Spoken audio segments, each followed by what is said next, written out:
Good morning. And the new chapter in English that we'll take up today is The Ransom of the Red Chief. Now, I hope it is visible on your screen. Okay. Now, basically, this is the story about a young boy who was kidnapped by two people, two friends called Bill and Sam. Now, here Sam is the narrator of the story and he's narrating the incidences which happened. Now, they kidnapped this boy for a ransom. Ransom is the amount asked in a kidnapping. Okay, so now quickly look at the story and see the situation. Just before reading it, what ideas do you get? Now, will he be scared of the kidnappers as far as we think before reading it? Yes, anyone who's kidnapped will be scared. So my answer is yes. Then what will he be mistreated by the kidnappers? So I believe yes, he might be ill-treated. Will the ransom be paid quickly? Obviously, I think the parents of this young child, they must be over worried and they would do it. So just before reading, my ideas are these. Will he be reunited with his family? We hope and we pray, yes. So with this intention, just by seeing the heading, it gives us an idea that okay, this particular boy has been kidnapped, and our sympathies automatically, just by reading the name of the chapter, go with the child. Whereas it is just the opposite when we see what happened actually in the story. It's a lovely story, a hilarious one, written by O. Henry. And now we take up to read the chapter. Okay. We were down south in Alabama. Now, Alabama is a state in United States. Okay, in America, USA, it is the state in USA. Okay. Now, Bill Driscoll and myself, that is the narrator of the story, when this kidnapping idea struck us. Now, they were in down south Alabama when this kidnapping idea got over their heads and they wished to kidnap a child. Bill and me had a joint capital of about $600. Underline this. So they had $600 together, and we needed just $2,000 more to buy some land. And all they needed was 2,000 more dollars so they could get a land for themselves to live in. So now to get this 2,000 easily and quickly, they both decided upon this idea of kidnapping, and that is why this idea came in their heads. There was a town down there called Summit. And the state of Alabama, there was a town called Summit. Now, a kidnapping project ought to do better at Summit, since there the love of children was strong and it was a semi rural community. They couldn't get after us with anything stronger than constable. Now, this paragraph holds a lot of importance. Why? Firstly, because it is telling you the name of the place which was chosen for their targeting for a kidnap. The place was called Summit. And why was it chosen? Of all the places, why Summit was chosen? Because of the three reasons. Now, first reason was that the love for the children was more stronger. Now, I'm not saying that in other states or for our parents, we are not so dear. But then there, since it was a small rural community, semi-rural community, they were more inclined towards taking care of children. So one reason was this. Then the other reason was it was a semi-rural community. That means the people were not very well-to-do, not very modern, not very well-educated.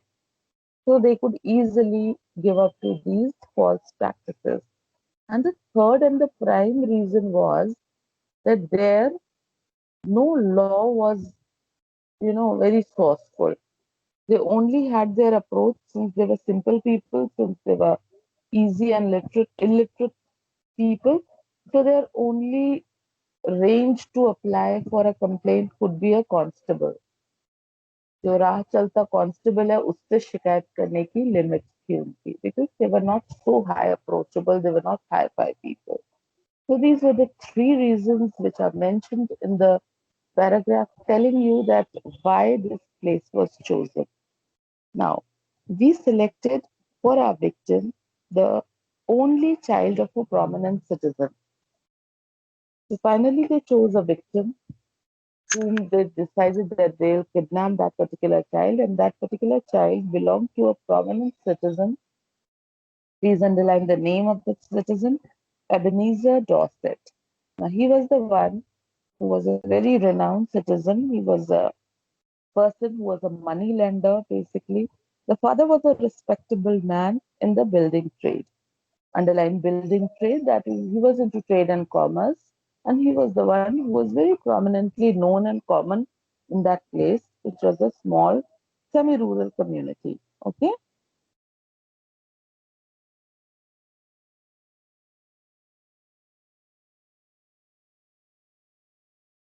The kid was a boy of 10. Please underline the name, the age.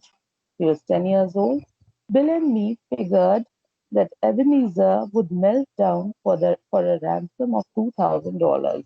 Now, both Sam and Bill, they both thought that if we choose this man called Ebenezer Dorset, we'll be able to get our work done because he will melt to give the money, a big, huge amount of $2,000 just to save his child, his son. Okay. About 2 miles from Summit was a little mountain covered with dense cedar. Now, the place where they took this child, they decided to take this child for hiding him was just near to the place called Summit, the 2 miles away. There was a little mountain who was covered with cedar trees. Now, it's a variety of a tree. Behind this mountain was a cave. Now, crossing over this mountain on the other side, there was a small little cave there. There we stored provisions. Provisions means all the supplies, food supplies, etc., was stored by them earlier only there. One evening we drove in a cart past old Dorset's house. The kid was in the street throwing rocks at a kitten. Now, this naughty little kid, just at the opening of a sentence, it gives us a character what kind of a kid he was. He was a hooligan, he was a spoiled brat. So he was throwing the rock at the kitchen. छोटे से बिल्ली के बच्चे पर वो ईंटे पत्थर फेंक रहा था. एंड डॉसेट हाउस को जब सैम एंड बिल ने क्रॉस किया, so they found this boy doing this. He was hitting the small little kitten. Hey, little boy, says Bill, would you like to have a bag of candy and a ride? So now they tried to be very lucrative to him, and they gave him a, you know, bribery by saying, do you want a bag of candies? And do you want to take a small little ride? The boy almost hit Bill in the eye with a piece of brick. And while he was saying this, but he gaya Bill, otherwise he would have got hit in the eye with a piece of a brick which this young small little boy was throwing. This shows again how mischievous this little tiny little thing was. Okay, that boy put up a fight like a bear, but at last we got him down in the cart and drove away. Now, finally, since they could not win over the boy, so they had to pull him by force into the cart. So while they were pulling, he fought like a bear. The हाथ पैर सबसे मारा, like an animal. He was fighting to save himself, but finally, then he was uh, the both Sam and Bill were able to put him in the cart and drove him away. We took him up to the cave and tied the horse in the wood. After dark, I drove back the cart to the little village where we had hired it and walked back to the mountain. So now they brought this cart to that cave. They kept the boy in the cave. They had tied the horse in the forest area only, and they had taken the boy to the cave. After that, after settling that boy, they took the horse and the cart back to the village from where they had hired it, and then returning back, it was the narrator, that is Sam, who had gone to return the cart, and he returned all the way walking back to the mountain. When I got back, there was a fire burning at the entrance of the cave, and the boy was watching a pot of boiling coffee with two tail feathers stuck in his red hair. So now we know the color of the hair. It's the red hair he had. So that is why he's calling himself Red Chief. We get this idea. And so now this Sam, or the narrator, when he came back, he saw that the pot was burning on a fire, fire which was lit up at the entrance, and in that there was a coffee boiling, and the boy was sitting next to that fireplace with two feathers stuck in his hair. Can you see the picture just next to the lines where I'm reading? Can you see the two feathers? And now in his red hair, the two feathers were stuck.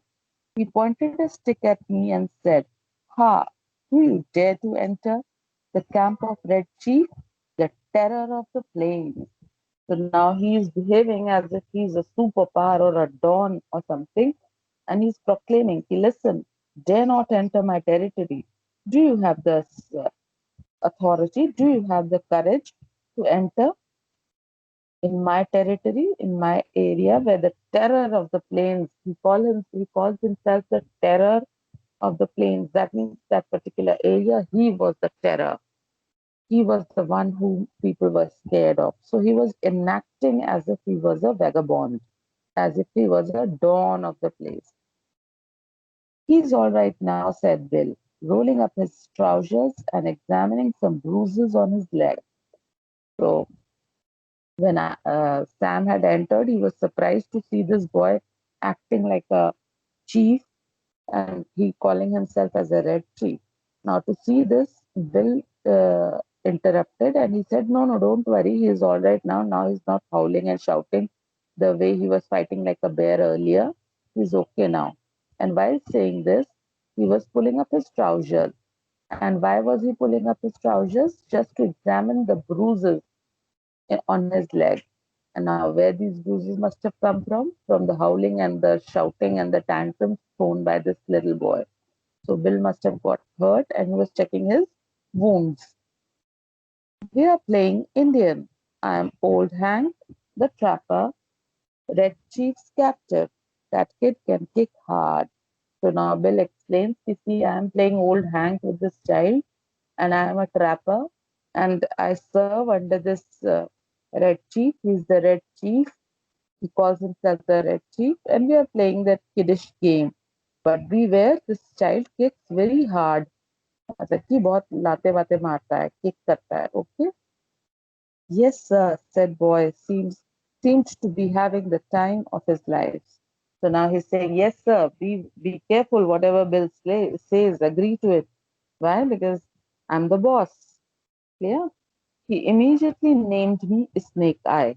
So now, what was the name given to the narrator? It was Snake Eye, the spy, and announced that I was to be broiled at the stake at the rising of the sun.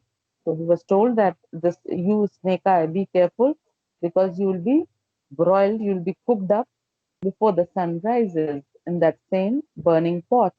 So he's all cooking up stories and acting himself as the supreme power, and these two poor kidnappers, they had thought to torture him and to forcefully stop him here, but they found it opposite. They were being tortured by this young little boy. Then we had supper. He filled his mouth full of meat and bread and gravy, and began to talk. He made a during dinner speech something like this. So now finally they all sat together to have supper, and this boy, he was eating with his mouth full. Now this again shows that he was not in etiquette. That means at home also The parents were not really looking forward for his etiquettes and manners. He was looked upon as a brat child at home also because he was eating in a very jungly kind of a way, okay? And then while eating, he gave a dinner speech, a so-called dinner speech, okay? What was that dinner speech? Let us see.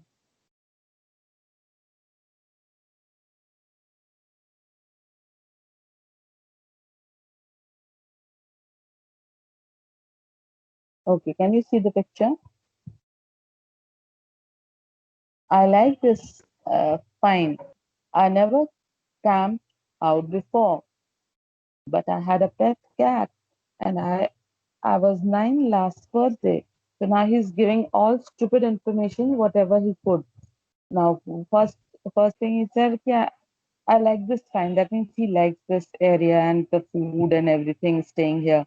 Then he's saying, I never camped before. He never had come out to camp. Now, was he really camping? He was kidnapped, but he's thinking that he's been camping out. Then he talked about his pet cat. And on his ninth birthday, he had it. I hate to go to school. Then he's telling about himself that he does not like to go to school. Rats ate up 16 of Jimmy Talbot's aunt's speckled hen's eggs. Now he's telling Jimmy Talbot's aunt who had a speckled hen. Speckled hen means patchy hen, hen with the patches of different colors. उसके अंडे खा गया था who? This rat. One rat there was. It had eaten up the 16 eggs of the patchy hen. That means the patched hen, not of one color but of different patches, different colors. Whose aunt? Jimmy Talbot, maybe his friend or somebody. He's just giving out these information for no reason. Are there any real Indians in these woods? Now he's talking about the Red Indians which lived in that community in the area, certain areas in Columbus discovered America.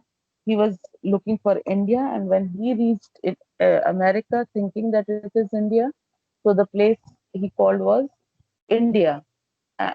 So there's a place in America where the people are known as Red Indians.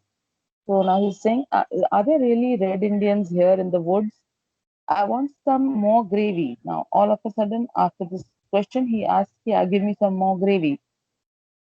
I read Ed Walker twice Saturday. Now, he's telling all haywire, no connection with any sentence, but yet he's giving up the information one after the other, whatever. While eating, he is getting the idea. Why are oranges round? Have you got beds to sleep or on this or on in this cave? Amos Correa has got 6 toes. A parrot can talk, but a monkey or a fish can't. So now he's giving all the stupid talks with no connection with the earlier one. While he's eating, whatever idea struck him, after having a pause, he was coming up with these kind of words.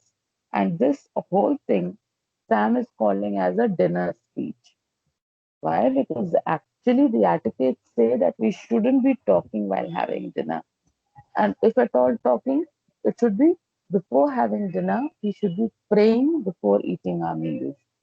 So that is why he calls it a dinner speech, right? Because throughout having his dinner, he was talking and talking all nonsense. They are till here. Now, I stop here. I just want to know that yesterday late night I had sent you all a few question answers, and I had written to you all that you can start doing these answers. Though we had not yet finished the reading of the chapter, yet I had given you a few question answers. So now those who did not see, please go through it. The reference to context I have given. So your homework or your work for today, if you have not done, is that you are supposed to write the index. You write yesterday's date, then you write the chapter's name. Then on a new page, you write final term and you write the first chapter's name, the writer's name, the word meaning, And A123 I have done reference to context. You can see from the book. And why I'm saying it, keep doing, because this chapter has lot many question answers. When you turn over, you'll see there are nearly 8 questions, I think.